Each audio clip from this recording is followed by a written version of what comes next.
দেখ এবার কেমন লাগে। আমার পেটের বাচ্চা আমি তোর পেটে দিয়ে দিছি। তুই আমাকে অনেক জ্বালাতন করছিস, সে জ্বালাতনের শিক্ষা এবার তুই পাবি।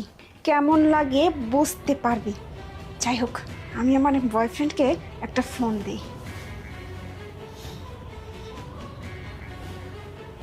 হ্যালো আমিরুল, শোনো, আমার পেটের বাচ্চাটা না খালাস করে দিছি, যা ব্যবস্থা করার করে ফেলছি, আর আমার শাশুড়ির ব্যবস্থাও করে দিছি।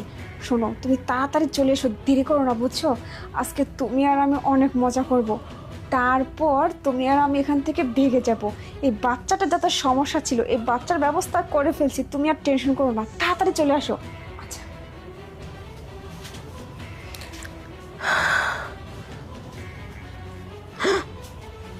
আমার পেট ফুলে কেন?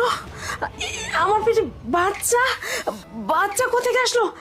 হায় আল্লাহ, এটা কি হয়ে গেল? আমি এখন এই বয়সে আমি মানুষকে কিভাবে মুখ দেখাবো? এটা কি হলো? আমি তো কিছুই বুঝতে পারতেছি না। শান্তা, মা শান্তা, তুই কোথায়? শান্তা, আরে মা, কি হয়েছে? আরে মা দেখ তো, এটা কিভাবে কি হয়ে গেল? আমি তো কিছুই বুঝতে পারতেছি না। এখানে বাচ্চা কোত্থেকে আসলো? মা ওঠো, আস্তে। মা শোনো, এই কিচ্ছু তুমি জানো না, এটা ভাবি করছে। আমি নিজের চোখে দেখছি। ভাবির পেটের বাচ্চা আছে না, সে কালো জাদু করে তোমার পেটে দিয়ে দিয়েছে। কি বলতেছিস? তোর ভাবি এই কাজ করছে? ও এতটা খারাপ? হ্যাঁ মা, এই কাজ করছে, আমি নিজের চোখে দেখছি। তোর ভাবি এখন কোথায়?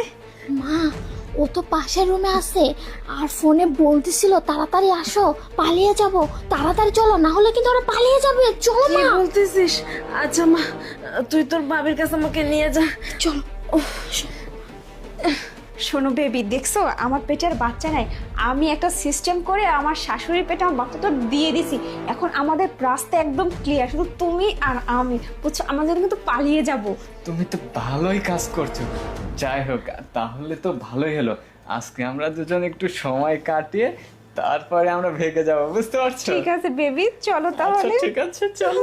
আচ্ছা ভাবি, আপনি এটা কি করছেন? বৌমা, তুমি এটা কি করছো? হ্যাঁ, যা করছি না ঠিক করছি।